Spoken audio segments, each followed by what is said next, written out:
The great 19th century Irish nationalist leader Charles Stuart Parnell once fiercely denounced attempts to limit his country's ambitions for independence. No man has the right to fix the boundary of a nation. No man has the right to say, thus far, thou shalt go no further. Yet that is precisely what the European Union is trying to do with post-Brexit Britain.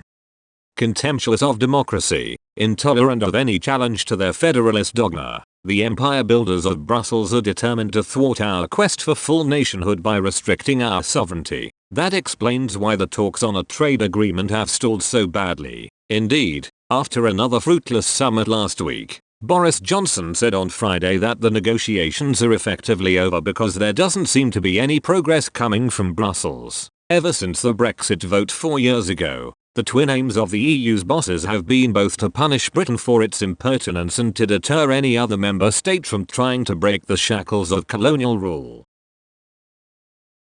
So to this end, they have sought to make departure as fraught as possible, with endless bureaucratic obstacles, hysterical warnings about economic meltdown, and dire threats of trade barriers. This is despite the fact that Britain is asking for no more than any other independent country with which the EU does business. Operating in an unholy alliance with British Remainers, Brussels clearly hoped that its relentlessly hostile strategy might lead to a second referendum or even the complete abandonment of Brexit.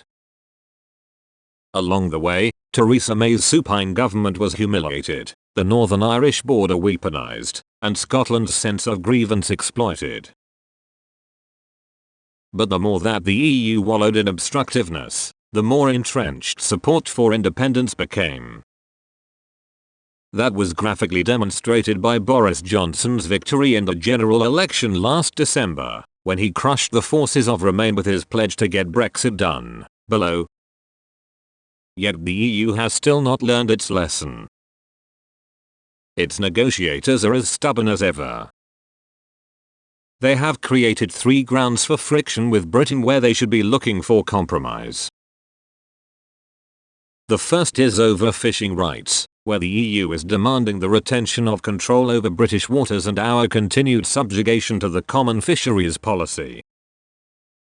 Acceptance of such terms would make a mockery of independence, so instead Britain has offered partial access to EU vessels.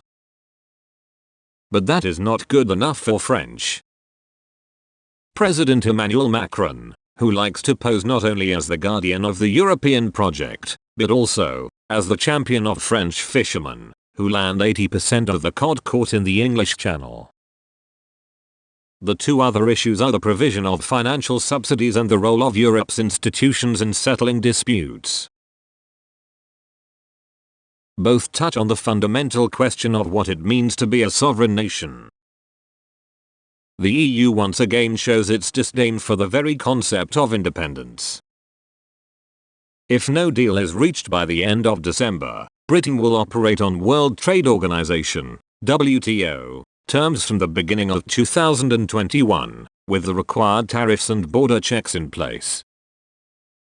The EU and its cheerleaders like to pretend this would be a disaster for Britain, but there is little basis for such scaremongering. We are a great nation, built on global trade and innovation. Moreover, most of the EU tariffs, at an average of 2.8% on non-agricultural goods, will not be onerous. Conversely, British tariffs on foreign imports can not only raise revenue but also boost recovery. As Chancellor, Neville Chamberlain introduced tariffs in his 1932 budget, which led to an industrial boom and 4 years of 5% annual growth. Given that the EU accounts for 51% of British imports, it is in its interests to reach an agreement by the end of the year. Brussels could learn something from the British experience after the American War of Independence. The initial impulse of London was to punish the ex-colonies by hampering their trade, but Lord Shelburne, the Prime Minister from 1782, decided on a more enlightened approach, reaching a generous pact with the new nation and thereby cementing the enduring special relationship. Whatever happens, Britain will prosper. As Boris Johnson eloquently put it last week, We can embrace the future with high hearts and complete confidence.